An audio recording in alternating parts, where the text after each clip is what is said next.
Dans le box des accusés, Damien Gatine, 28 ans, et Jean-Michel Colson, 50 ans, n'ont pas du tout le même discours. Le premier, le plus jeune, reconnaît avoir été présent au moment des faits. Le second minimise quant à lui largement son implication et tient un discours grotesque selon les propres termes employés par un directeur d'enquête. Des versions différentes donc qu'il conviendra d'éclaircir. C'est en tout cas le sentiment du bâtonnier des Ardennes. Cette jeune femme est morte étouffée, il faut savoir qui a pu l'étouffer.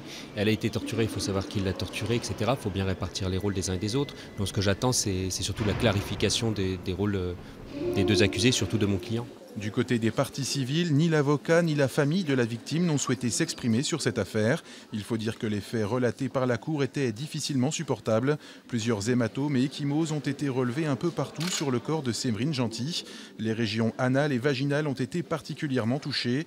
La victime a été violée avec des canettes de bière et une branche d'arbre notamment. Et Damien Gatine accuse Jean-Michel Colson d'être à l'origine des tortures.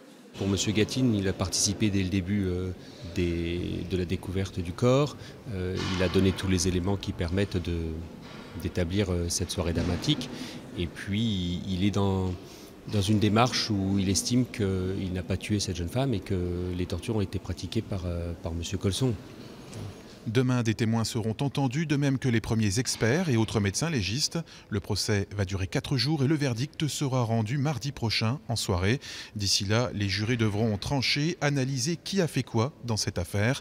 Damien Gatine et Jean-Michel Colson, les deux accusés, encourent la réclusion criminelle à perpétuité.